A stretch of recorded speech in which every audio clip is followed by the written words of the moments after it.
Hello everyone, welcome back to Shakespeare with Cats. I'm Mr. Level, and today we'll be reading Act 3, Scene 1. Today's episode is brought to you by none other than Shakespeare, and also by, appropriately, Temptations. If you can't get your cats to sit and listen to some Shakespeare, you can always bribe them. Act 3, Scene 1 begins with Banquo. Thou hast it now, King, Cawdor, Glamis, all as the weird women promised, and yet I fear thou playedst most foully for it. Yet it was said it should not stand in thy posterity, but that myself should be the root and father of many kings. Okay, to get our bearings straight here, when he says thou, he's talking to someone, but that person's not there because he's the only one on stage. He's talking to Macbeth, saying, you have it all now, everything that the weird women promised, all that the witches promised. And he says, I fear thou playedst most foully for it. You see that word foul coming in again, and he's correct. So he suspects Macbeth of foul play here. And then he adds in this line that it's not supposed to stand in thy posterity. Macbeth's posterity would be his line, his lineage. But that myself should be the root and father of many kings. Then he says, if there come truth from them, as upon thee, Macbeth, their speeches shine, why by the verities on thee made good, may they not be my oracles as well, and set me up in hope? But hush, no more. Often the hush no more is because people start coming, and the next thing that happens is Macbeth and others enter in. What Banquo was suggesting there is when he says the word verities, by the verities on thee made good. Verities means truths. It has a Latin root there. And so by the truths that they've told you that have been made good, why wouldn't they be telling the truth to me as well? So Banquo is thinking about the possibility that his own children shall be kings. A senate is sounded. A senate is a flourish of trumpets to announce the entrance of a person of high degree. So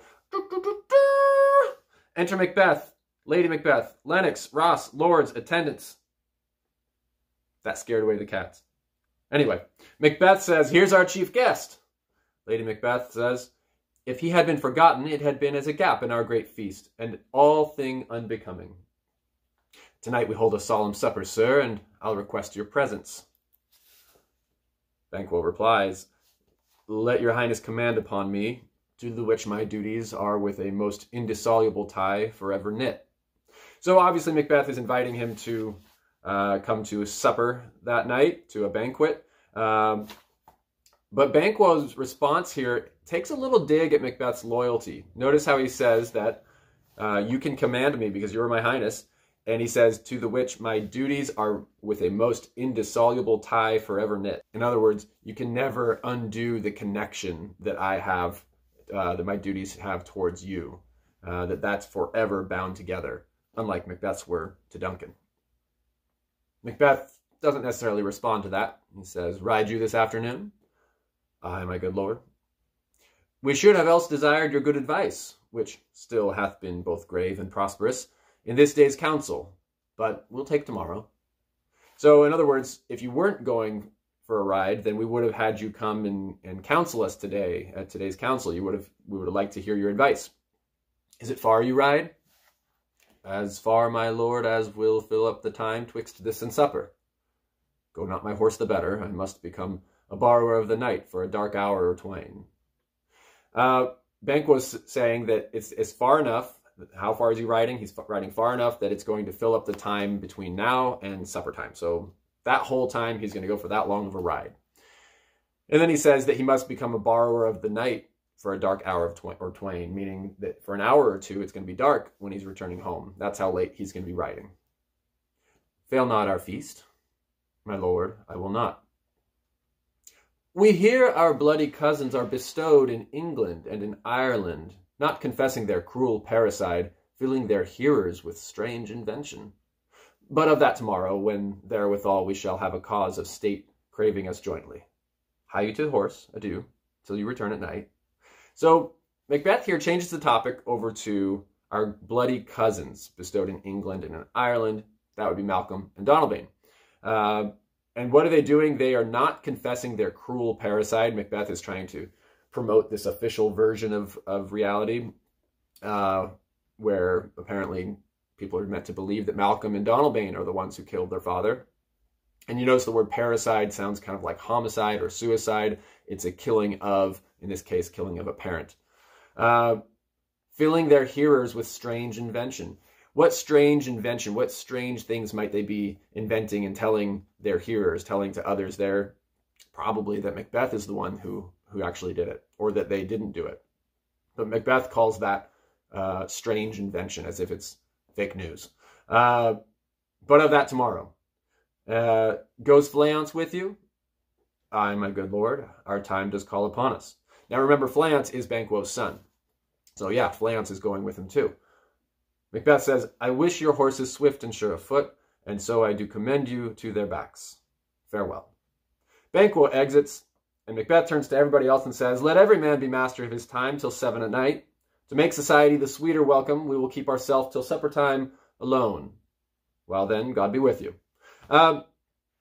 He's saying that everybody needs to be, he says, let every man be master of his time until 7 tonight. In other words, you can be in charge of your own time. You can do whatever you want until 7. Then I'm master of your time again.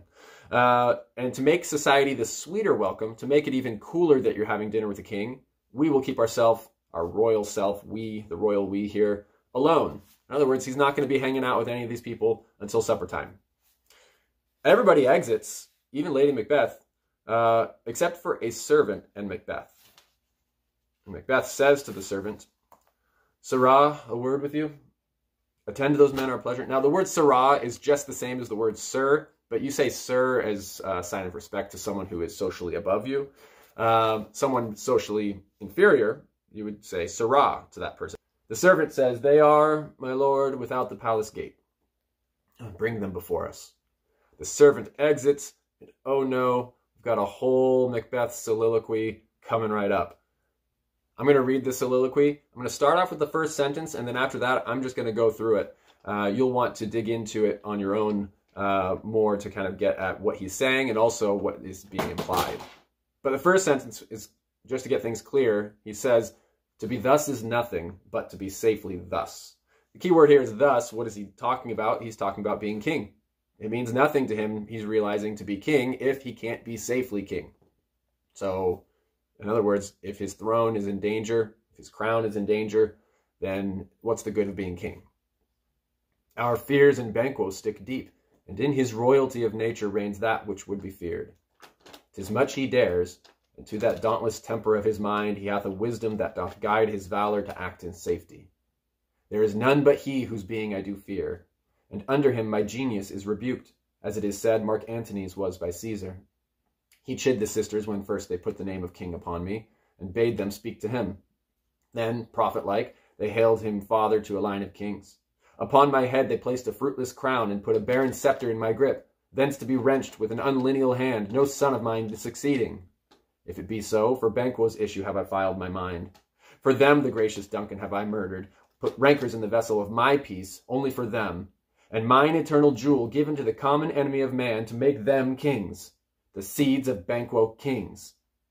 Rather than so, come fate into the list, and champion me to the utterance.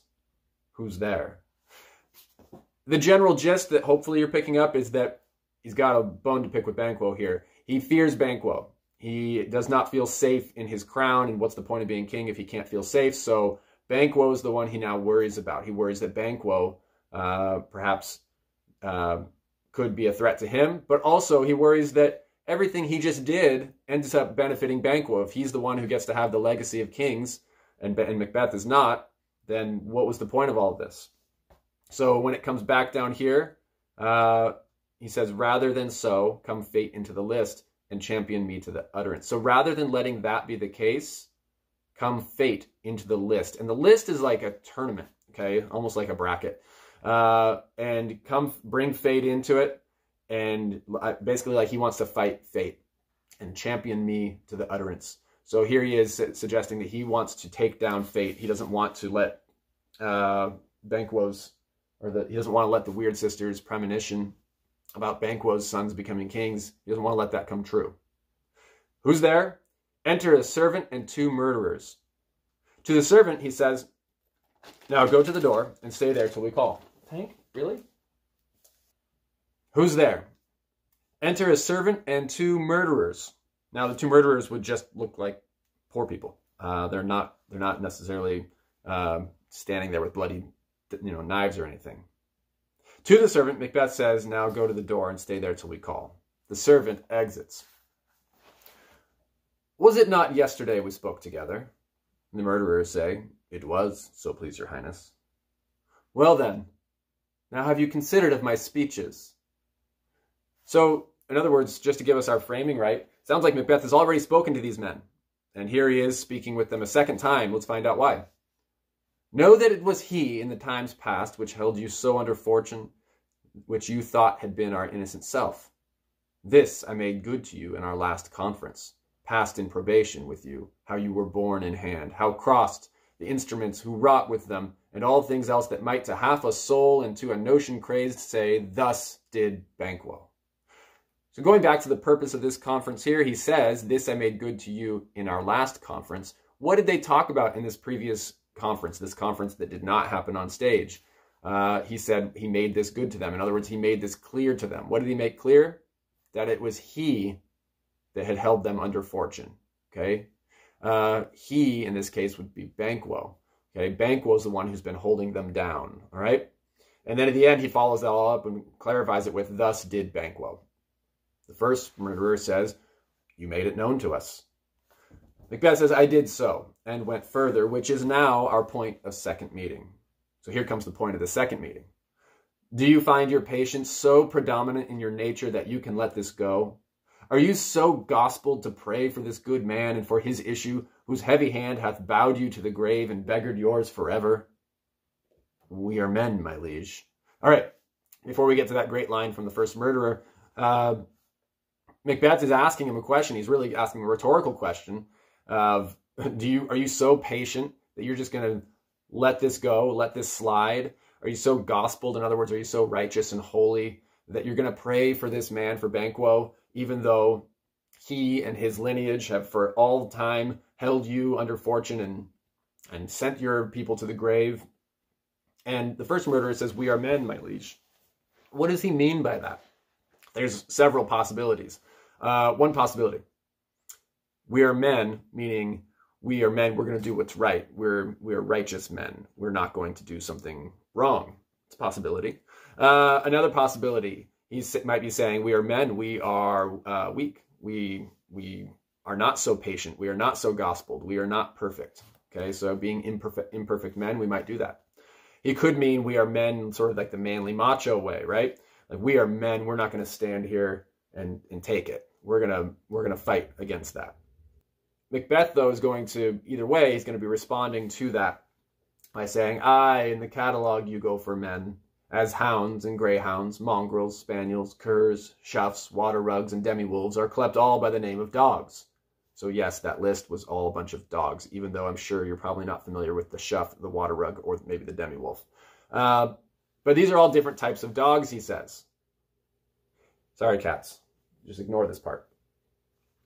Then he makes his point, though. He says, the valued file distinguishes the swift, the slow, the subtle, the housekeeper, the hunter, every one according to the gift which bounteous nature hath in him closed, whereby he does receive particular addition from the bill that writes them all alike, and so of men. Okay, going back, the key word here might be the valued file. He imagines that there's like this this catalog, there's this list of different types of breeds. Okay, the valued file would evaluate each breed and tell what breeds are good for. Some dogs like bloodhounds are good for hunting. Pugs are good for snorting snot out their nose. There's different types, and he lists all the different types here. There's hunters, there's the housekeeper, there's the swift, the slow, the subtle, all of these things. So really, yeah, you might be men, but there's different types of men, is the point that he's making.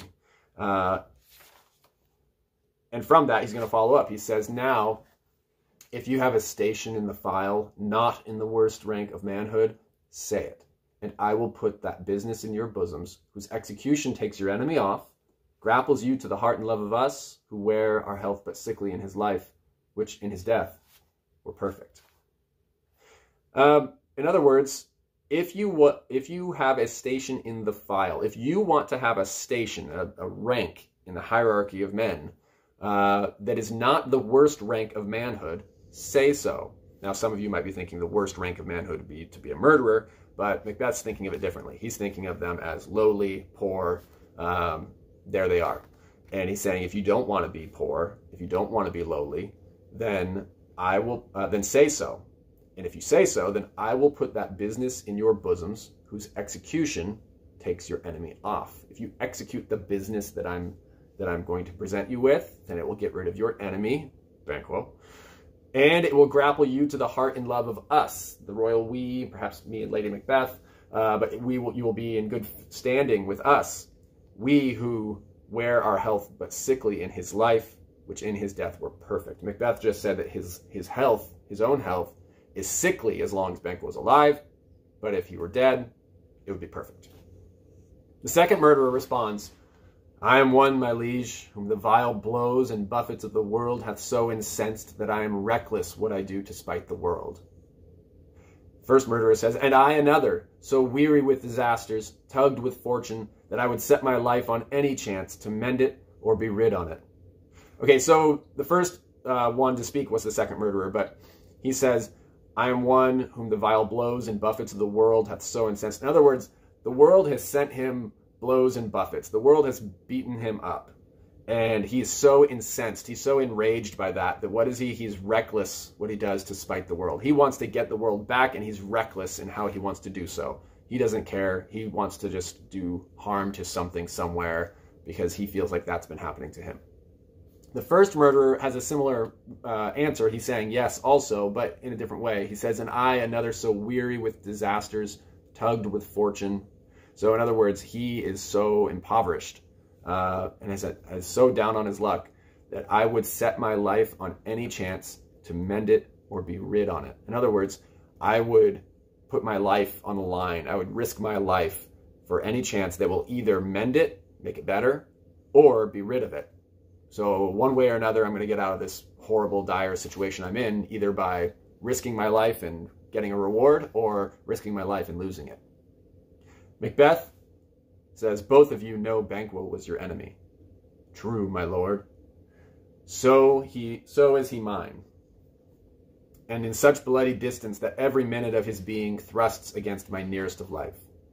And though I could, with barefaced power, sweep him from my sight and bid my will avouch it, yet I must not, for certain friends that are both his and mine, whose loves I may not drop, but wail his fall, who I myself struck down. So, in other words, Macbeth says, yeah, Banquo's my enemy also, and I could, he wants to point out, I could just sweep him out of my sight with my power. I'm the king, I'm strong enough, I could take him out myself, but I can't because, ultimately, certain friends that are both his and mine. We have mutual friends that wouldn't like that. Okay.